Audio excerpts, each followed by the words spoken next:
The Hall of Concord was built to intimidate. That was its purpose. Not comfort, not beauty, intimidation. Its vaulted ceiling stretched upward like a deliberate reminder of scale, of hierarchy, of how small one individual was meant to feel beneath the weight of empire.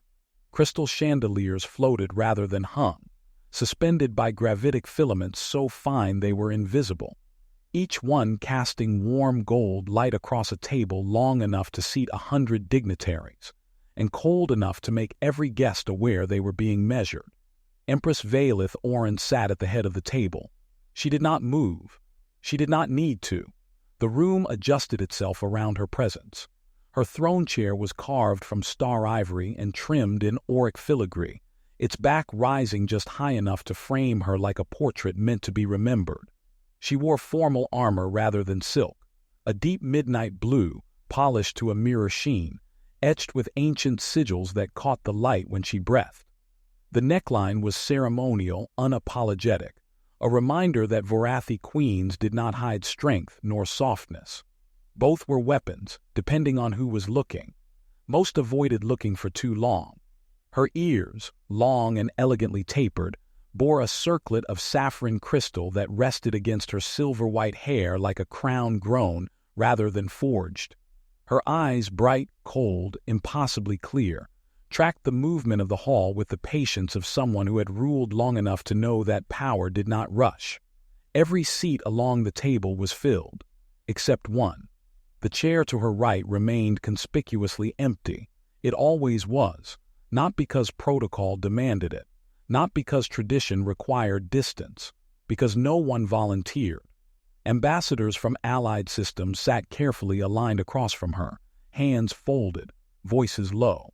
Military attachés spoke in rehearsed phrases. Trade envoys smiled with the practiced warmth of people who would never risk sincerity.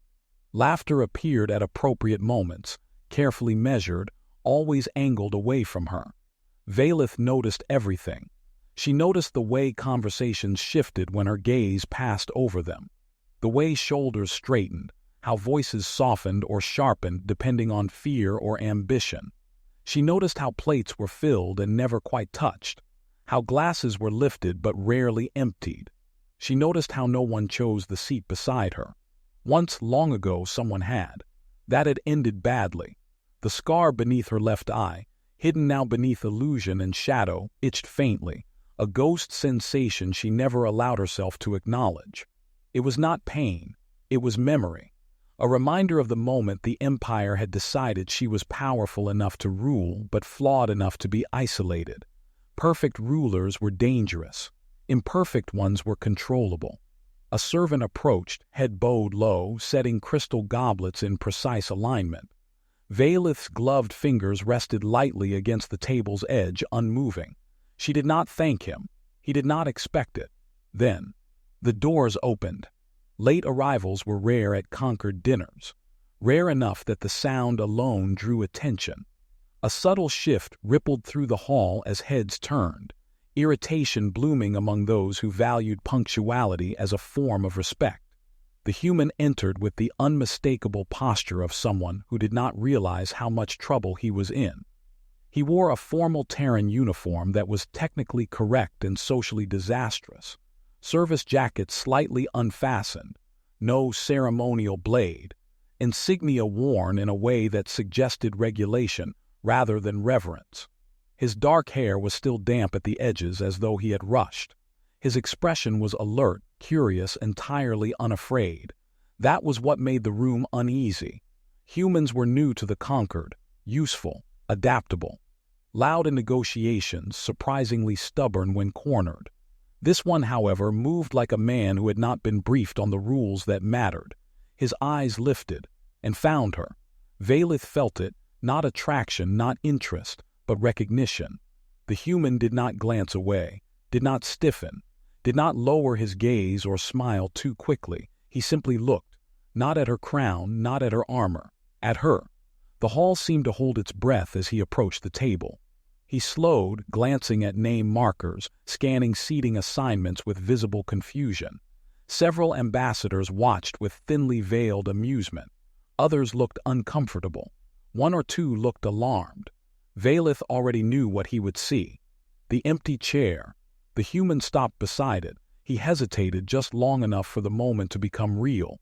Vaelith's eyes narrowed slightly. He looked down at the seat, then at her. Then, inexplicably, he smiled. Not wide, not foolish, but brief and genuine, as though they shared a private understanding neither had agreed to. And then he pulled the chair back. The sound of it scraping softly against the polished floor was louder than any alarm.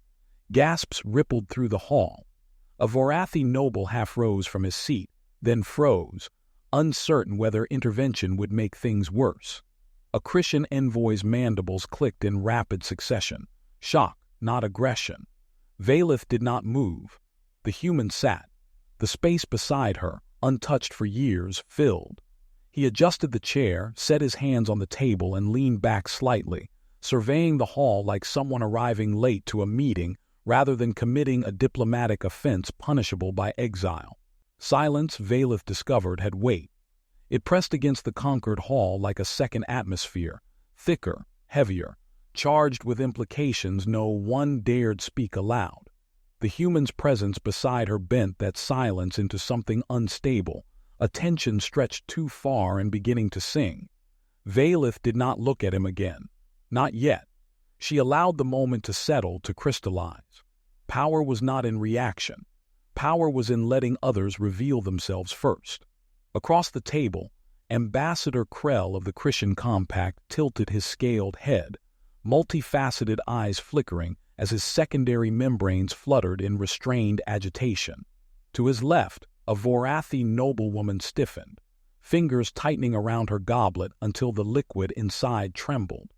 Several guests suddenly found their meals fascinating, as though the arrangement of alien grains might rescue them from witnessing history. The Master of Concord cleared his throat. Once, twice. "Esteemed delegates," he began carefully, voice modulated to diplomatic neutrality, "let us proceed." Proceed, as if nothing irreversible had just occurred. Servants resumed their routes with exaggerated precision, placing plates, pouring wine, never once looking directly at the human seated at the Empress's right hand. Their training was excellent. Their fear was better. Vaelith lifted her goblet. Only then did the room exhale. She took a measured sip, eyes forward, senses open. She felt the human's presence beside her, not intrusive, not deferential. He did not lean toward her, did not attempt conversation. He simply existed in the space as though it had always been his. That, she realized, was the most dangerous thing of all. Minutes passed. Conversation resumed in fragments. Trade routes, resource quotas, border disputes carefully disguised as mutual concern. Vaelith responded when addressed, her words precise, elegant, unyielding. She was aware, acutely, of how often eyes flicked toward the human and then away, how calculations were being rewritten in real time, alliances reevaluated, assumptions fractured. Humans were not meant to sit there, especially not uninvited. At last, Vaelith turned her head. Up close, the human's features were unremarkable by imperial standards. No bioluminescence, no ceremonial markings, no engineered symmetry. Yet there was something disarming in the way he held himself, as if he belonged to no hierarchy but acknowledged them all. "You have caused disruption," she said quietly. He met her gaze without hesitation. "Yes, your radiance. Not your majesty. Not Empress Eternal." He had chosen the most neutral honorific available, respectful without submission. "Interesting. You did not answer my question," she continued. "You should have known fear." He considered this, brow creasing slightly. "I've been briefed on Vaelith protocol," he said, "extensively. But no one explained why that seat stays empty." The scar beneath her illusion pulsed faintly, like a distant star. "And yet you sat." "Yes. Why?" Around them the hall listened. He leaned back a fraction, lowering his voice, not conspiratorial, simply considerate. "Because," he said, "no one else did." The simplicity of it struck harder than accusation. Vaelith felt something dangerously close to laughter rise in her chest. She suppressed it with centuries of discipline. "That answer," she said, has ended careers. Then I suppose I'll have to start a new one. But there it was again, that absence of fear not born of arrogance but of unfamiliarity. He did not understand the depth of what he had done, or perhaps, she studied him more carefully, he understood and had chosen anyway. "What is your name?" she asked. A ripple passed through the table. Names implied acknowledgement. Acknowledgement implied relevance. The human straightened slightly. "Captain Elias Wren," he said, "Terran Systems Engineering Corps. Currently assigned as technical liaison to the Conquered. Engineering, not diplomacy, not military command. A builder." Vaelith stored that away. "And you arrived late," she noted. A corner of his mouth twitched. "Yes, your radiance. That part is entirely my fault. You were not summoned. No, you were not invited. Also no." She let the silence stretch again, watching him carefully for discomfort. He did not flinch. Finally she inclined her head, just enough to be unmistakable. "Then you are either reckless," she said, "or unusually perceptive." He smiled, faint and rueful. "Those are not mutually exclusive traits among humans." But this time Vaelith did not suppress her reaction. A soft, surprised sound escaped her, too quiet to be called laughter, too real to be dismissed. The goblet paused halfway to her lips as she realized what she had done. Across the table, shock rippled openly now. A Vorathi elder stared as though witnessing a celestial anomaly. The Christian ambassador's mandibles stilled entirely. The Empress had laughed. Vaelith set her goblet down. "Captain Wren," she said, voice returning to controlled calm, "you will remain seated." His expression shifted, alert now. "As you command." "Not of course, not gladly. Just obedience offered without performance. You will attend the remainder of this evening at my side," she continued. "And afterward you will explain, in detail, why you believe this behavior will not destabilize 3 treaties and 1 fragile succession council." A pause. Then he nodded. "I'll do my best," he said, "though I should—" The corridors beyond the Hall of Conquered were quieter but not safer. Here, the walls were forged from living alloy, faintly luminous, reacting to proximity and authority. As Vaelith walked, the light subtly adjusted, cooler tones yielding to warmer hues, acknowledging her presence without ceremony. Centuries of engineering responded to her without thought. What unsettled her was that Elias Wren walked beside her and the corridor did not reject him. No alarms, no warning glyphs, no subtle pressure fields encouraging distance. The palace systems accepted him as adjacent. That alone would trigger inquiries. They moved in silence for several seconds, footsteps echoing softly against polished stone. Guards stood at intervals, Vorathi elite in ceremonial armor, helms angled forward in respect. Their eyes tracked Elias with restrained intensity, trained not to intervene unless commanded, trained even better to remember. Vaelith broke the silence first. "You understand," she said, "that several members of the High Council will demand your removal from this station before the next cycle." Elias nodded. "Yes. No defensiveness, no protest. You are not troubled by this." "I am," he said honestly. "But I'm more troubled by pretending I didn't see what everyone else was avoiding." She slowed her pace. "Explain." He considered his words carefully this time. She noticed that, not fear, calculation, respect. "In Terran engineering," he said, "we have a concept called load failure. When a structure is under stress, people tend to reinforce the strongest visible points. Columns, beams. They assume weakness shows itself." He glanced at her, then back to the corridor ahead. "But real collapses happen where no one looks, where something is left unsupported, because everyone assumes someone else will handle it." Vaelith stopped. The guards behind them halted instantly, statues carved from obedience. She turned to face him fully. "You believe," she said slowly, "that I am an unsupported structure." Elias met her gaze. "I believe," he corrected, "that you've been deliberately isolated because people confuse control with stability." The corridor seemed to dim slightly. That was not possible, yet Vaelith felt it all the same. You speak dangerously for someone with no standing here, she said. Yes, he agreed. Humans do that a lot. For a moment she said nothing.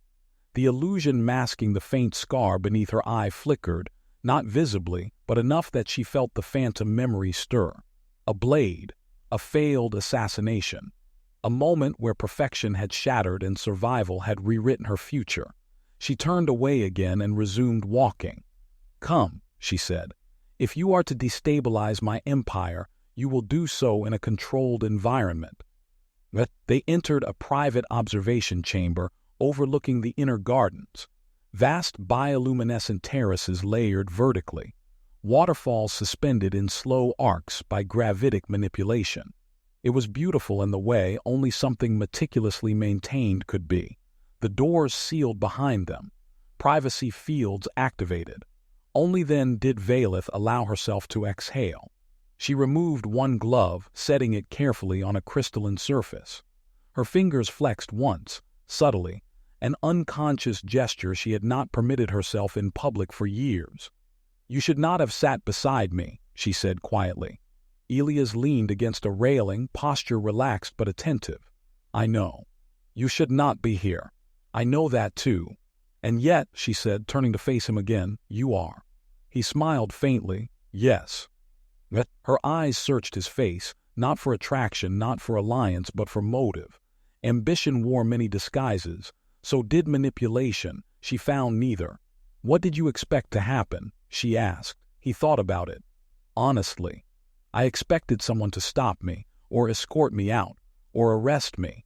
Humans usually learn limits by hitting them. And if I had ordered your removal, I would have stood up, he said, and left. No drama, no martyrdom. That's all. Yes. She studied him carefully. Do you know, she asked, how many have approached that seat with confidence, certain they deserved it? He shook his head. They wanted proximity to power, she continued.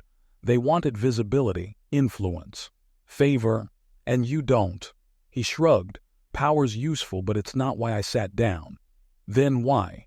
He met her gaze again, and this time there was no humor in his eyes. Because you looked alone. The word landed between them, heavy and precise. Vaelith felt something tighten in her chest. Not pain, not fear, recognition. That, she said softly, is not an observation most survive making. Then perhaps, Elias replied just as softly, it's one that needed to be made by someone disposable. For a long moment the Empress of the Vaelith Empire said nothing. Then she laughed, not the restrained sound from earlier, not the controlled exhale disguised as amusement. A real laugh, quiet, incredulous, edged with something dangerously close to relief. You are not disposable, Captain Wren, she said. You are about to become inconvenient. I seem to be developing a talent for that. She stepped closer, not invading his space, but close enough that he felt the shift in gravity, the subtle hum of power that followed her even in private. You will remain, she said. Not at my side in public, not yet, but within reach. Elias straightened slightly. As you command. This is not a command, Vaelith replied. It is an invitation. That unsettled him more than any threat would have. She turned toward the gardens, gaze distant. You have disrupted something very old tonight, she continued. Not tradition, not protocol. What then? My isolation. The word felt strange on her tongue. People will test this, she said. They will push. They will provoke. Some will attempt to remove you quietly. Elias absorbed that without flinching. And you. She met his eyes one last time. I will watch, she said, and decide who I allow to remain beside me. Somewhere deep within the palace, a new directive propagated through ancient systems, quiet, unnoticed, irrevocable. Designation updated. Seat adjacent to the Empress, no longer restricted. The Empire had not changed yet, but it had begun to notice. And Vaelith Auren, Empress of 1,000 systems, realized she was no longer alone in deciding what came next. The rumors reached critical mass before dawn. Vaelith did not need reports to know this. The palace itself told her. Corridors hummed with elevated traffic. Data streams spiked and rerouted. Requests for audience multiplied like fractal echoes. Ancient subroutines, those designed to anticipate instability, shifted from dormant observation to active monitoring. The Empire had noticed. She stood alone before the tall mirror in her private chambers, illusion layers disengaged. The faint scar beneath her left eye was visible now, pale against silver skin, neither hidden nor emphasized, just present. She regarded it without judgment. Power, she had learned, was not diminished by truth, only by denial. A soft chime announced an incoming priority signal. High Council, emergency session, of course. Delay, she said calmly. The system hesitated, an infinitesimal pause no one but her would notice, then complied. She reached for the circlet resting on the crystal table but stopped halfway. Instead, she left it where it was, bareheaded, unarmored, not weak, unfiltered. When the doors opened, Elias Wren stood just beyond them, not summoned, not escorted, allowed. That alone would be dissected for weeks. You should be somewhere safer, she said without turning. So should you, he replied. Yet here we are. She allowed herself a small smile. Have they started threatening you yet? Not directly, he said. Mostly they're trying to understand whether I'm brave, stupid, or expendable. And I'm leaning toward useful. She turned to face him. You are aware, she said, that some will attempt to provoke you into a mistake, a display of disrespect, a justification. Elias nodded. I assumed that was coming. And if they succeed? He met her gaze steadily. Then I'll leave, he said, on my feet without blaming you. The answer surprised her, not because it was noble, but because it placed choice back in her hands. No leverage, no demand. You could stay, she said, if I ordered it. I know, he replied, but I'd rather stay because you want me to. The chamber felt very still. Vaelith studied him for a long moment, then inclined her head, not as Empress but as a woman acknowledging truth. You will attend the council session, she said, not beside me.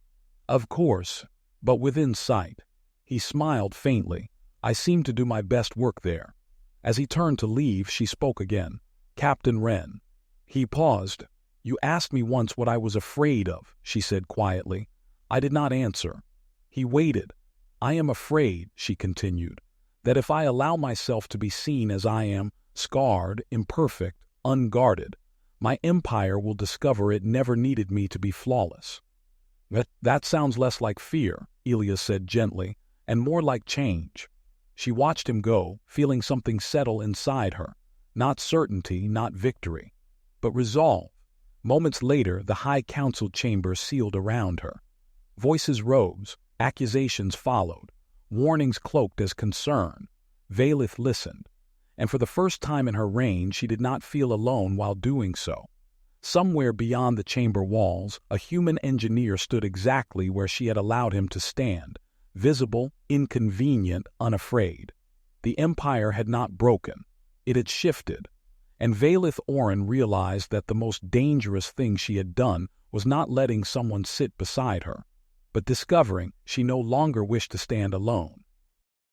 The council chamber was older than the empire that now claimed it.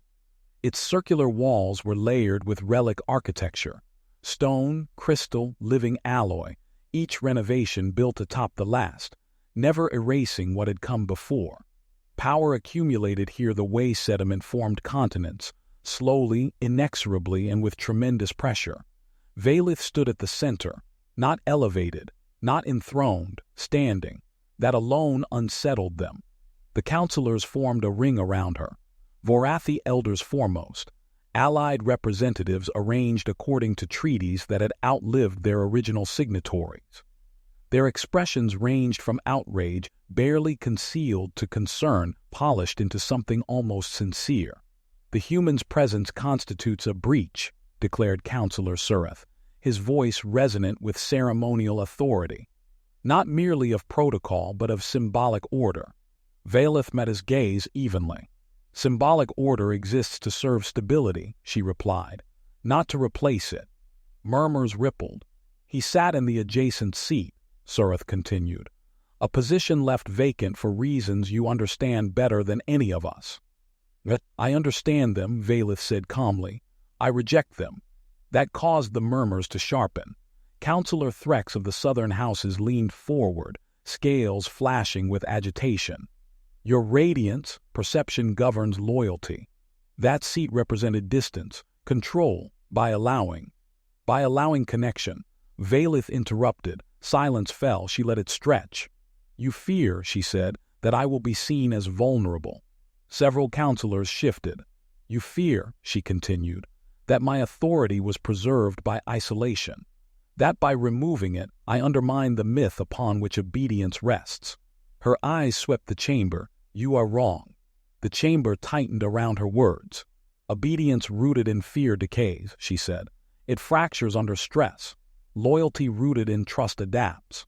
Councillor Surith scoffed softly.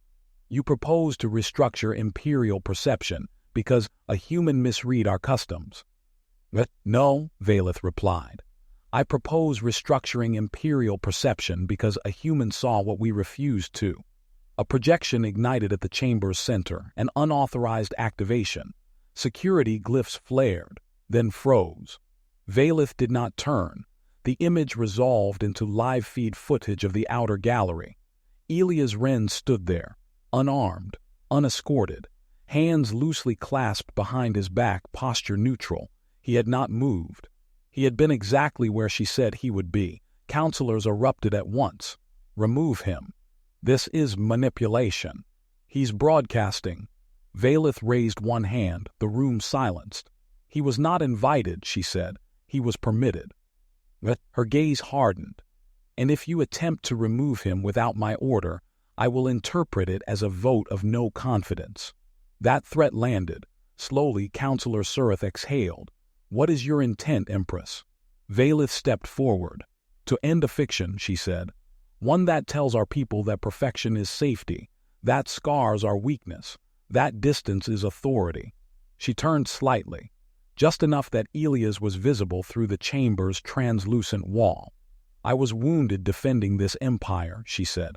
Not because I failed, but because I did not retreat. The scar beneath her eye pulsed faintly, no longer hidden. Did that make me less fit to rule? She asked. No one answered. Or did it make you uncomfortable because it reminded you that rulers bleed? Still no answer. Vaelith's voice softened. You isolated me to protect yourselves, to preserve the illusion that power must be untouched. Her eyes sharpened again. I will not rule an illusion. A long pause followed. Then Councillor Threx spoke, quieter now. And the human. Vaelith did not hesitate. He remains, she said, not as symbol, not as shield. She looked directly at Elias, as proof. The projection shut down. The chamber felt different, less rigid, more uncertain. Finally, Councillor Surith bowed his head a fraction. Then the empire changes, he said. Yes, Vaelith replied. It does. Later in the outer gallery, Elias watched the doors seal behind her. He did not know what had been said, only that when she emerged, her posture was steadier than before. You're still here, she observed. Where else would I be? He replied. She stopped beside him. For what it is worth, she said quietly, you were never required to stay. I know, he said. I stayed anyway. For a moment they stood in silence, no protocol, no witnesses. Then Vaelith spoke. The seat beside me will no longer be empty, she said. Not always yours, but never forbidden again. Elias smiled. That sounds like progress. She met his gaze. It is risk. He nodded, the best kind. They walked on side by side, not touching, not distant. The empire had begun to shift, and neither of them pretended it could be undone. The night cycle settled gently over the station. Lights dimmed in stages, corridors shifting from ceremonial brilliance to something quieter, more human. The great engines of governance slowed, not stopping, never stopping, but easing like a mind finally allowed to rest after holding tension too long. Vaelith stood at the viewport of her private balcony, hands resting lightly on the rail, watching the stars drift past in silent procession. Beyond the transparent barrier lay the vastness of space, indifferent, endless, honest. Behind her the door slid open. She did not turn. "You're late," she said. Elias stepped inside, the doors sealing softly behind him. He moved without hurry, no longer uncertain where he was allowed to stand. That, too, was new. "I was stopped," he replied. "Twice. Once by security, once by a council aide who wanted to know if humans always caused this much trouble. And I told them no," he said. "Sometimes we cause more." That earned him a quiet breath of amusement from her, almost a laugh. "They will study you now," Vaelith said. "Analyze you, attempt to categorize what you represent." "I hate to disappoint them," Elias replied, joining her at the viewport, careful to leave space. "But I don't represent anything." She glanced at him sideways. "That," she said, "is precisely the problem." They stood in silence for a moment, watching a pale nebula slide past like spilled light. "The council will not forget today," she continued. "Some will resist, others will adapt, a few will attempt to use you. I assumed as much. And if I remove you from the center of this," she asked, "if I ask you to step back quietly?" Elias thought about it longer than before. "If you ask," he said finally, "I will." The answer settled between them, not as surrender but as trust. Vaelith closed her eyes briefly. For years she had measured loyalty by endurance, by obedience, by how much silence someone could withstand in her presence. This was different. "I am not asking," she said. She turned to face him fully. "You changed something," she said softly, "not because you intended to, not because you were brave, but because you were honest." Elias shrugged, a little uncomfortable with the weight of it. "I just sat down." "Yes," she said, "and I stood up." The scar beneath her eye caught the starlight, no longer hidden, no longer guarded. "For a long time," she continued, "I believed ruling meant narrowing myself, becoming smaller so the empire could remain large." Her gaze held his. "Today reminded me that leadership is not distance, it is presence." Elias met her eyes and for the first time did not joke. "I'm glad," he said simply. They stood closer now, not touching, but aware of the space between them in a way that made it feel intentional rather than enforced. "This changes nothing," Vaelith said. "And everything," Elias replied. She smiled then fully, openly, without restraint. "Yes," she agreed, "exactly that." Outside, a distant star flared briefly, then settled back into obscurity. Somewhere in the palace systems, new protocols finished propagating, quiet adjustments, nothing dramatic. No declarations, no proclamations, just permissions. Permissions that could not be easily revoked. Vaelith turned back to the stars. "Tomorrow," she said, "the Empire will expect me to be the Empress they recognize." "And tonight," Elias asked. She paused. "Tonight," she said, "I am simply someone who chose not to sit alone." Elias nodded, accepting the moment for what it was, not a promise, not a conclusion. A beginning.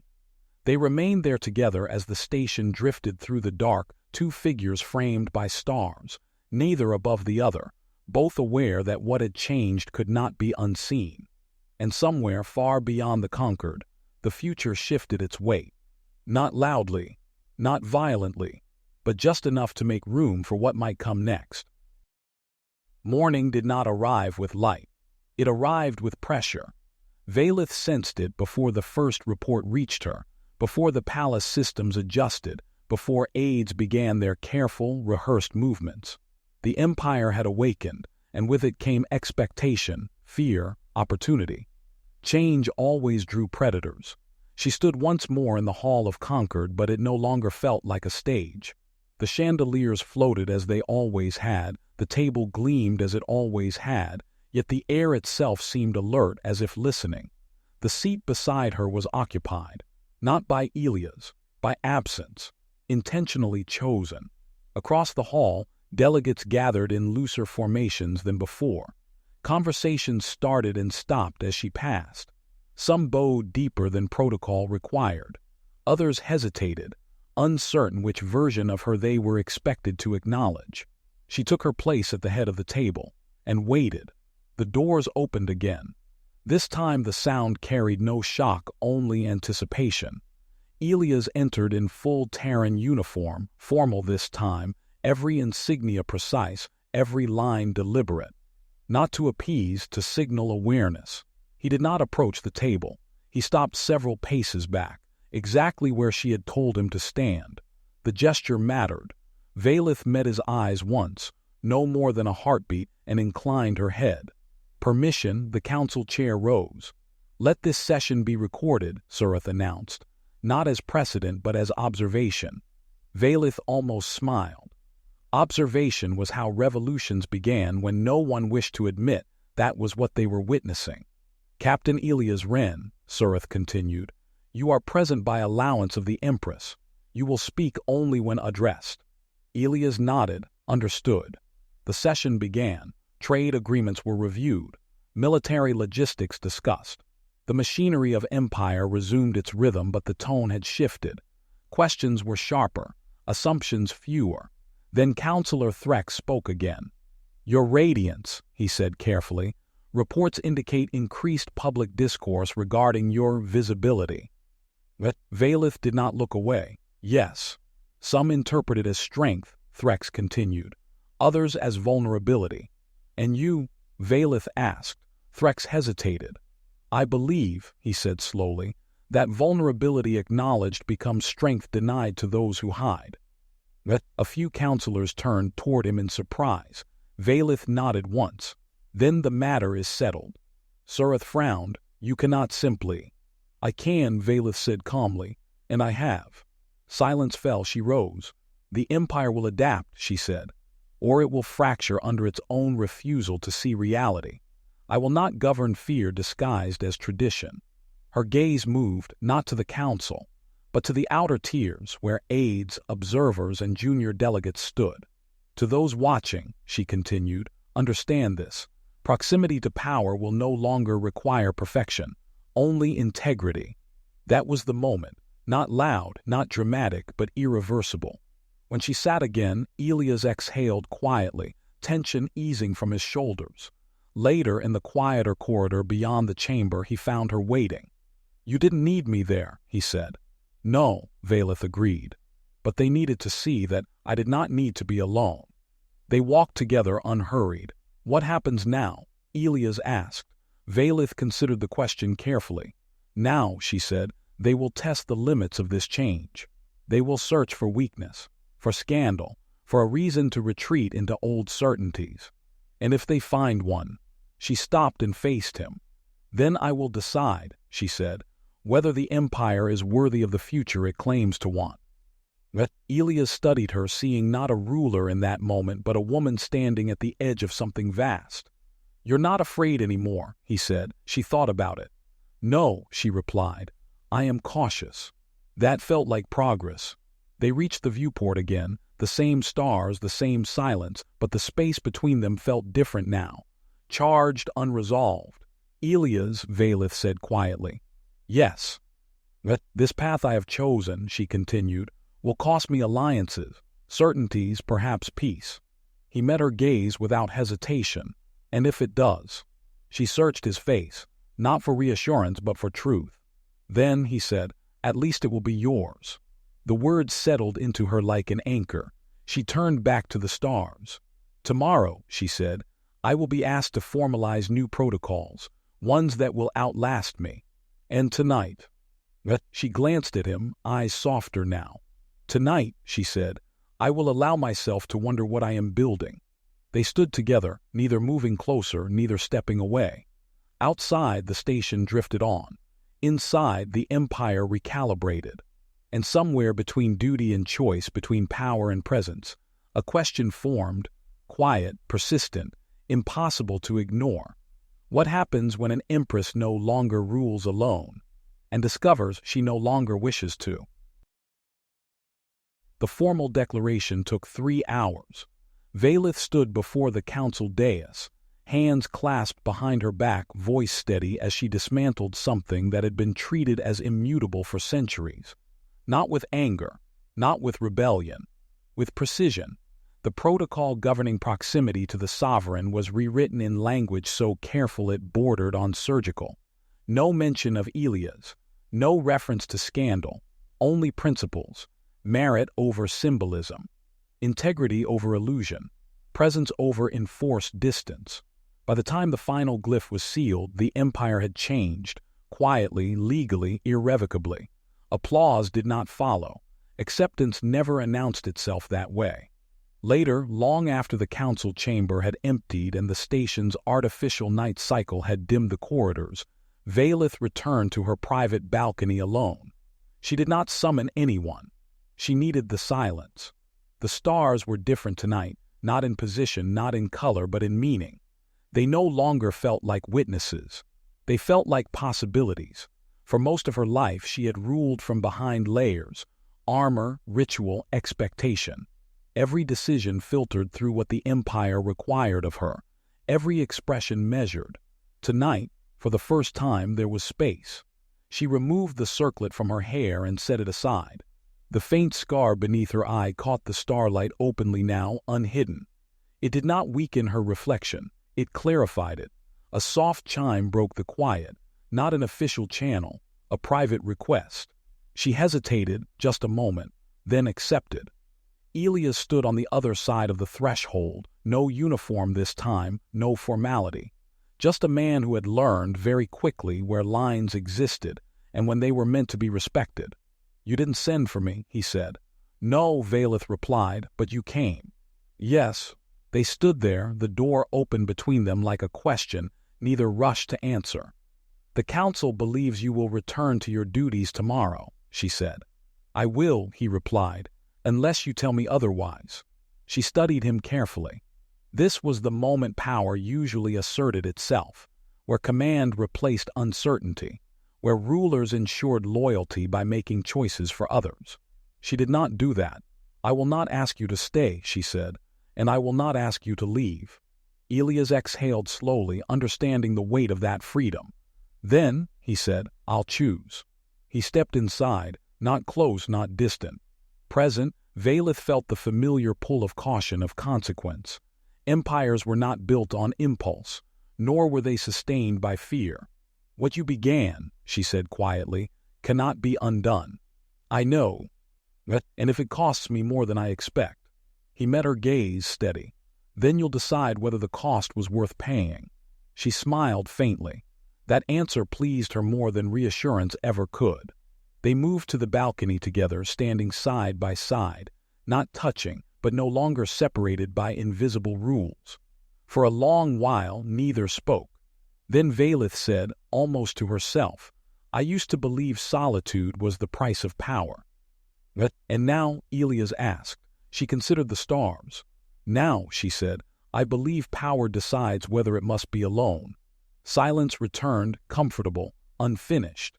Somewhere deep within the imperial archives, a new record was quietly appended. No fanfare, no title, just an observation. The Empress no longer sits alone, and the empire did not collapse. Vaelith did not know what this would become, partnership, alliance, something unnamed. She only knew that the future no longer felt predetermined. It felt open.